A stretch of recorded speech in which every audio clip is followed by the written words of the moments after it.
All right, what is up, APUSH kids? I'm here today to go over our APUSH Period 4 review. It is the third in our series of 8 videos that I hope you are finding helpful. As an intro, Period 4 is going to be approximately 10% of the exam.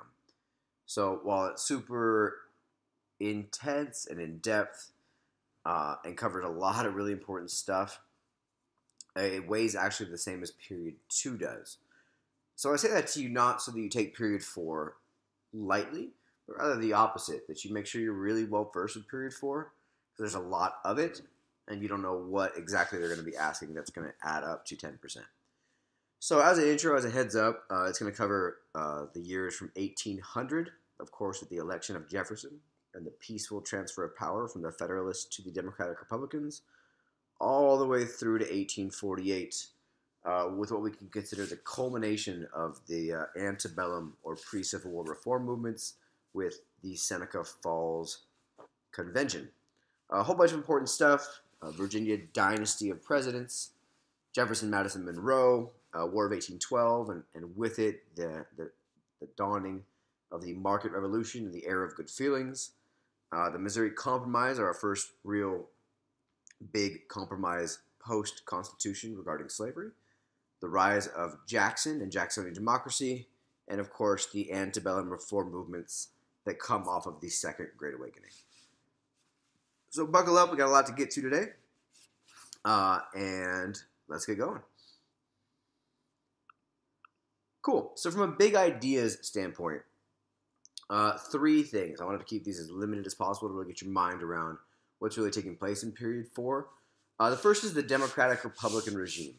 Now, as you guys know, our first 2 presidents, Washington and Adams, we have Washington, who claimed no political party but leans Federalist with almost all of his actions, and Adams, who is a Federalist and, of course, serves 4 years and is partially responsible for the downfall of the Federalist Party.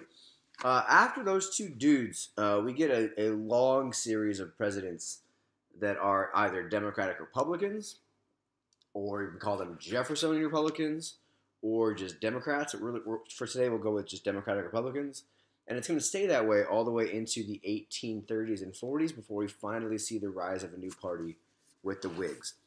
We're going to talk about the War of 1812, which is a really, really unimportant war in and of itself. The real significance with the War of 1812 is its consequences. And finally, we'll end with a real important series of overlapping revolutions. I categorize them as an economic revolution in which our nation's economy changes. We'll get into that. A transportation revolution in which the way we get around has a significant change. A political revolution in which we open democracy to more people and become a more democratic democracy. A series of social revolutions as social and cultural, really, as the South becomes more identified with cash crops and slavery. New England in the North more so with education and reform. And the whole country goes through a series of reform movements to try to fix the problems that come with a more industrialized, more modern, a bigger country. So those are the 3 things that we're going to focus on today. And let me get going. So first real starting point, launch point for the unit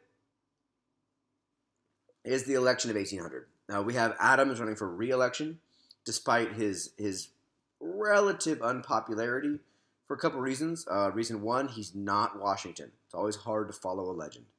And he's not Washington. He's short, he's ugly, he's insecure, and he's not Washington. So he's unpopular for that. He's unpopular for the economy's not doing too hot. He's unpopular for the Alien and Sedition Acts, which a lot of people view as unconstitutional. And he's running against Thomas Jefferson, who he had defeated 4 years prior. Now, he loses this election as the Federalist candidate. He loses this election, electorally speaking, 73 to 65. So close election.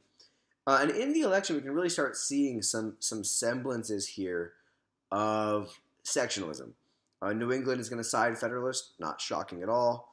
But also these coastal regions of North Carolina, Pennsylvania, New Jersey, Delaware, these regions that are more reliant on trade and Great Britain and industry to a smaller extent are going to side with Adams and the Federalist platform, while Jefferson is really getting the votes from the people that he says he represents: the agrarian, small farmers, the yeoman farmers, the artisan industry, the small industry. And we start to see here what really becomes the defined voting blocks for small government and bigger government. We consider this the peaceful revolution of 1800. It's important that you know those terms because they're worth knowing. In that it's really the first time in modern world history that we have a transfer of power from one large group to another large group, and it happening peacefully. It happening without any conflict, without any injuries or death or any real conflict taking place. And it really demonstrates to America and to the rest of the world that this idea of democracy can exist, that America is able to vote and speak and have their conflict solved electorally and politically as opposed to militarily. But it really does signal the beginning of the end of the Federalist Party. Adams is an outlier in American history in that he is unable to get reelected once being given one term as president, and Jefferson is going to take over representing the Democratic Republicans. Now, Adams and the Federalists aren't quite done yet. Super important in terms of the precedent this is going to establish and also the conflict that it causes in the short term. The Federalists, of course, the election takes place in 1800, as you guys know, but elections take place in the fall. The president takes over the following spring or winter, depending on when in history we're talking about. So Adams is no longer going to be president, but he's still going to be president for a few more months. And in those few months, the Federalists that are in Congress and Adams in the White House are going to do a couple important things to try to maintain control, despite the fact that they just lost a really important election. So the Federalists are going to try to maintain this power and control on their way out of office, and they're going to do so by trying to put as much emphasis as possible on Federalists in control of the judicial branch. Now, as you guys know from the Judiciary Act of 1789, we have a whole series of national federal courts that lead up to the Supreme Court, and in general, those court positions, the judges that serve on those courts are going to serve for life. So they're going to serve until they die or until they retire. So the thinking by Federalists here is that if we can appoint a bunch of judges to these federal court positions, Supreme Court and otherwise, appoint as many of them as possible, then despite the fact that the Federalists just lost the executive branch and the legislative branch, they can control that third branch of government, the judicial branch, for at least the next generation. Now, it gets real complicated in regards to Marbury versus Madison, but one of the judges is refused his appointment by James Madison, the incoming Secretary of State, who says, we don't need to give you this position because Jefferson doesn't want you as judge, on and on and on. Regardless, it goes to the Supreme Court in 1803. And now John Marshall is in charge of the Supreme Court. He's the Chief Justice. And in the decision of Marbury versus Madison, he's going to rule for the first time that an existing law, or a part of a law, in this case the Judiciary Act of 1789, is actually unconstitutional. And this is the first time this has happened, and anything that happens illegally, anytime it happens, it's going to establish what's called precedent, and that other court cases that follow it are going to line up with what happened in this case. So in this case, very important because this creates the precedent that carries all the way through to today of judicial review, and which means in layman's terms that the Supreme Court has the authority and the right and the ability to check the constitutionality of existing laws and decide whether or not they are constitutional. This is a huge expansion of judicial power, and it really establishes that the judicial branch will be a co-equal branch with the executive and the legislative branches. Now, it's pretty clear what the president does. He's the president, he's the commander-in-chief, he's supposed to execute the laws and run the country. It's pretty clear what Congress does, right? They make laws, that's their job. They figure out tax situations and everything else. But up to this point, it's not really quite sure how significant the judicial branch is going to be, other than resolving conflicts, and this idea of judicial review really elevates the Supreme Court to be a third co-equal branch in American history. Also, it's important that we note that Chief Justice John Marshall, also a Federalist, is going to carry this legacy just like Adams and them hoped. He's going to carry this Federalist legacy into all the way into the 1830s.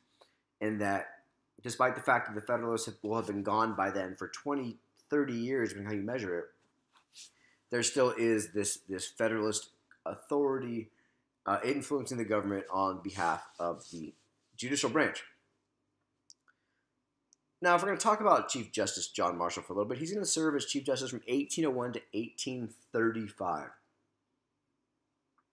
He's a very long term on the Supreme Court until 1835, and over the course of those 3+ decades, Marshall's rulings on the Supreme Court are going to help really strengthen the power of the national government over the states, and they're at every turn going to protect the rights of citizens. So the Democratic Republicans, as you guys should know, are going to be more in line with states' rights. In a smaller federal government, John Marshall and the Supreme Court is going to rule time after time after time with the federal government. Now, a couple court cases that I strongly suggest you know. The first, of course, I just mentioned is Marbury versus Madison. It establishes judicial review. The second is Fletcher versus Peck in 1810. It's the first time that the court rules that a state specifically can't change a law to violate individual contracts. So states can't change their laws. States can't go back on contracts that are signed with individuals or organizations beforehand. 1819, we have McCullough versus Maryland. I strongly suggest you know this one, in which John Marshall upholds the constitutionality of the Bank of the United States. That same year, we have Dartmouth College versus Woodward. It's another similar to Fletcher versus Peck contract law case. But in this case, Marshall and the court rule that the state of New Hampshire cannot take over Dartmouth College. It is a private institution. And because it's a private institution, the state doesn't have the right to just take it over and make it a public school. But again, they're ruling against states' rights. And the last two, Gibbons v. Ogden is important from 1824. It reminds everybody that only the federal government has the right to regulate interstate commerce. In this case, we're talking about a steamboat. I'm sorry, not a steamboat. A boat shuttle going from New York to New Jersey in one state trying to have a monopoly on it. And Marshall and his court ruling, no, you don't get to do that. Only the federal government can regulate interstate commerce. And since this boat goes from state to state, sorry, New York, you don't get to have that monopoly. And finally, in Cherokee Nation v. Georgia, he rules that the state of Georgia, again, back to contract law, doesn't have the right to just violate Cherokee contracts. It can't just take over Cherokee law because they feel like it, when in fact the Cherokee Nation has a contract to that land. Of course, that is the famous instance in which Andrew Jackson decides not to listen to the law and do whatever he wants again. So that's John Marshall. Excuse me. That's John Marshall. He's important in American history for his role in shaping the court, shaping the precedents of federal government authority over the states. And I strongly suggest that we know all of these cases. Now, Jefferson's presidency, he serves for 2 terms, from 1801 to 1809. He comes into office with very strict interpretation ideals. He was an anti-federalist during constitutional ratification. He doesn't like the idea of big government. He doesn't like the idea of a strong executive branch. But now that he's president, he's going to actually start applying a more loose-ish type of approach to the presidency, which is an important study in American history for kind of the ideals people come into the White House with and then their actions once they are in the White House. It's fair to say that situations arise in Jefferson's presidency that make it hard for him to use a strict interpretation, and because situations change, his actions do rise and evolve with the situations that hit him during office. The first is the Louisiana Purchase. Super important in American history. 1803 is the year of that. The U.S. is always, up to this point, and will be for a long time, worried about the use of the Mississippi River. More importantly, the port of New Orleans. He sends some people over to negotiate with Napoleon to try to get rights to the port of New Orleans. Napoleon says, you know what, guys, I'm tired of America. Why don't you just buy the whole damn territory? And everyone's like, yeah, it's kind of a good deal. Let's do that. So for 15 million bucks, the Louisiana Purchase goes through, and it doubles the size of the U.S. It's a huge precedent for westward expansion. It's a huge precedent for executive authority to expand the country. The problem is, the Constitution does not say that the president has the authority to purchase land. So Jefferson here uses that thing he hated so much before he was president in the elastic clause, or the implied powers, that the president has powers that aren't listed exactly because he's got to kind of run the country. It's a very loose interpretation approach to the presidency, which is against his ideals, but economically speaking, it's in line with his ideals because a lot of the people that will settle in this new land are going to be small farmers and small businesses and non-industry, and therefore non-federalists. So from an economic standpoint, it lines up with his beliefs, but from a political and presidential approach, it does not. Of course, the ironic thing here is that the Federalists are very mad about the Louisiana Purchase. Oh my God, the president does not have that power. He cannot do that, which is ironic because just 4 years prior, they were saying, hey, president can kind of do what he wants. He can stretch his powers because, he's the president. So it just goes to show it's the first, maybe not the first, but an early version of what's going to be a conflict for a long time of political parties supporting things when their presidents do it or their Congresses do it, but being real mad when the other guy does it. Under Jefferson's presidency as well, we have the ongoing conflict between France and Great Britain, in which we are trying to avoid getting dragged into. Both sides are impressing our sailors, taking our stuff, causing a bunch of trouble. Jefferson's solution, and the Democratic Republicans in Congress, their solution, is the Embargo Act of 1807, which is a great idea, except that it's a terrible idea, banning U.S. trade with all foreign nations. We're not going to trade with France. We're not going to trade with Great Britain. We're not going to trade with Spain. We're not going to trade with anybody. And that will show them exactly how they should treat us. Now, of course, this strongly violates Jefferson's ideals of individual liberty, being able to do what you want. It violates the principles of a weak central government, since anytime you're going to have a law like this, you're going to need a big, strong, active federal government to enforce it. Short-term effects, the U.S. economy absolutely tanks. This is another long trend that the U.S. thinks they are a bigger deal than they actually are. In this case, we think that by not trading with England and France, that will show them and they will respect our rights as neutrals. In reality, England and France don't really care what we do because we're not that big of an economic deal, and all this ends up hurting is the U.S. It hurts New England the most, and that's where a lot of our shipping and our trade come out of, but it hurts the South as well with their inability to export their cash crops. So short-term, the U.S. economy absolutely tanks, but long-term, I'm going to argue this actually kind of backfires on Jefferson. A longer-term effect is that New England is forced to begin the process of industrialization because they are unable to get their industrialized manufactured goods from France or England. So the Embargo Act and then the subsequent events, which we'll get to in a minute, are going to start this industrialization process, which I think backfires on Jefferson because it really envisions an economy of small farmers, agrarian economy, small artisan merchants. He doesn't want a big industrialized economy. That's more of a Hamilton thing. So long term, this actually really begins to lead to American industrialization. Jefferson's legacy, though, in the White House is despite his ideals, he strengthens the executive branch. He leaves some precedents in terms of westward expansion and the economy of presidential control. But he does back up his beliefs in creating a less aristocratic, a less run by the rich business elite type of government. He keeps the U.S. out of war, which is cool. When there's at least a growing fervor for war with France and to a larger extent Great Britain. But his biggest legacies, I'm going to argue, are non-presidential. His biggest legacies are the Virginia Statute on religious freedom. The idea that in his state constitution in Virginia, before the Constitution, he's creating that in this state there will be religious freedom and therefore the separation of church and state. Very important legacy. Obviously, the easy softball legacy of the Declaration of Independence, cannot take that away from him. And also the creation of the University of Virginia, one of the early high-level educational institutions in America. Excellent. After him comes James Madison. Now, Madison's going to serve for 2 terms from 1809 to 1817. He's going to win a landslide in the election of 1808.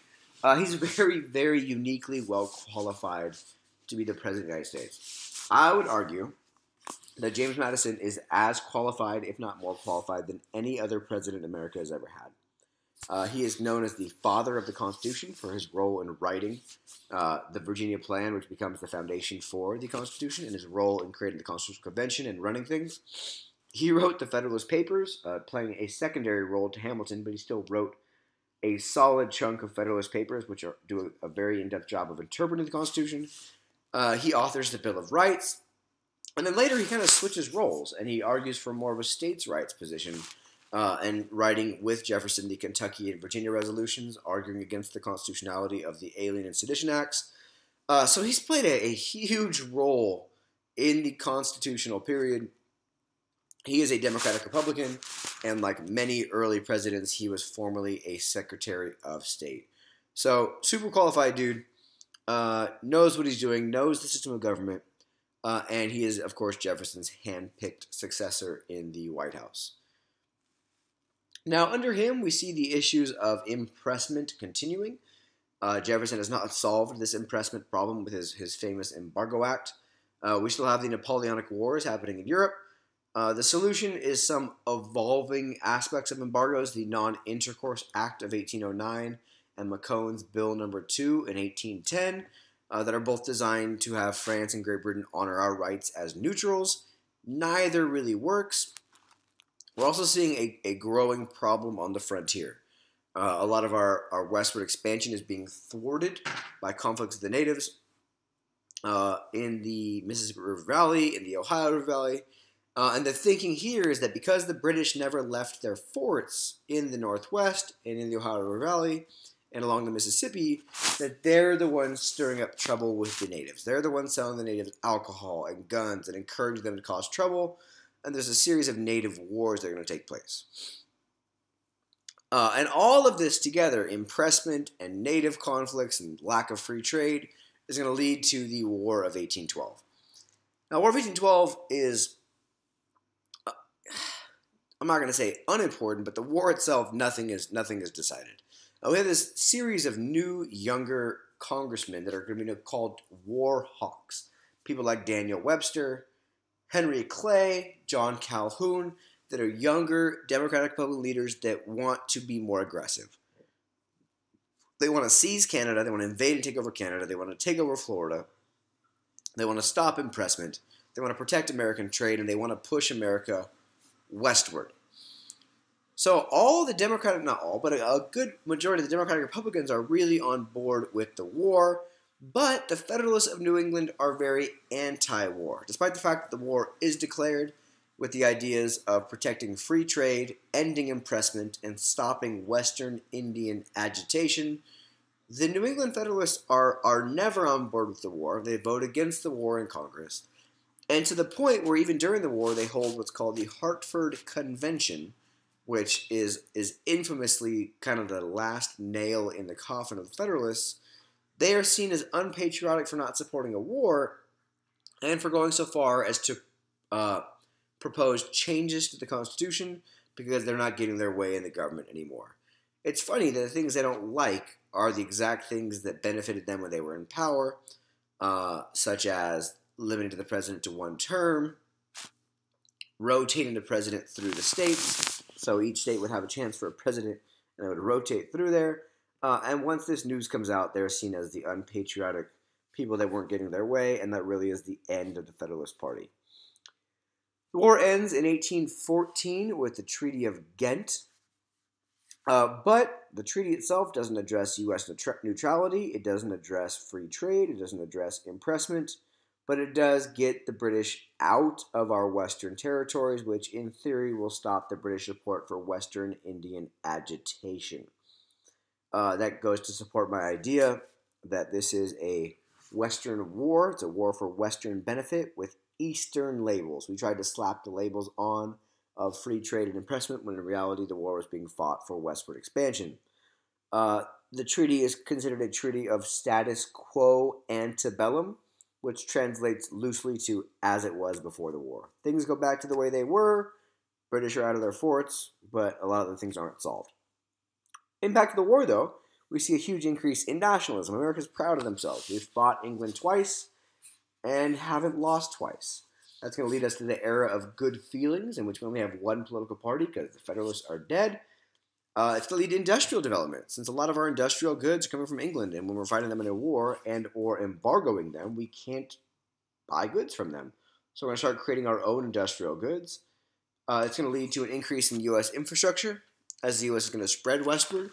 Now that there's no Britain in our way, it's going to give the U.S. a lot of international respect, as the rest of the world will look at us and say, all right, well, they held their own twice against the world's foremost naval power, and they did okay. It's going to weaken the natives, really weaken the natives. Now they have no European support from France or England, and it's going to lead, of course, to a lot of westward expansion. And that leads us to our series of overlapping revolutions: population revolution, economic revolution, democratic revolution, and a social revolution. Now, from a population standpoint, this shows us the way our population changes from 1790 to 1820. 1790, our people are mostly isolated here on the eastern seaboard, heavily in the Chesapeake region and in New England. Now, by 1820, you can see the population has really followed the Ohio River westward, and we have a significant new chunk of population here in New Orleans and Louisiana, here in the Northwest Territory, and here in states like Kentucky and Tennessee. Not to mention, we have a huge, heavier population density that is spread into New York, which has become a much more popular state, and inland in Virginia. Meanwhile, New England is still very heavily populated, which shows us that we just have more people up here than down here, more people in New England, and more people spreading westward than necessarily spreading south. Now, this expansion is caused by a couple things. First is a natural population growth. People are healthy, people are living long, and anytime you have a society such as that, there's going to be more people. The second reason for westward expansion is transportation improvements. People are finding it easier to get westward because of new transportation that I'll talk about in a little while. That because it's easier, people are more willing to go. The reason for this, for example, and then some of this, is cotton production. We begin a huge boom of cotton that started by Eli Whitney's cotton gin that really encourages westward and southern expansion in the South. And the fourth is what's considered old immigration, or the beginnings of old immigration, in which Europeans are coming in a new wave post-War of 1812 because of the market revolution and settling in America.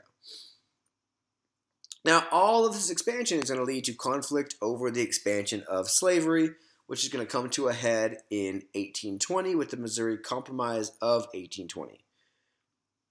Now, Missouri wants to apply to be a state. Missouri has slaves, so Missouri is going to apply to be a slave-holding state.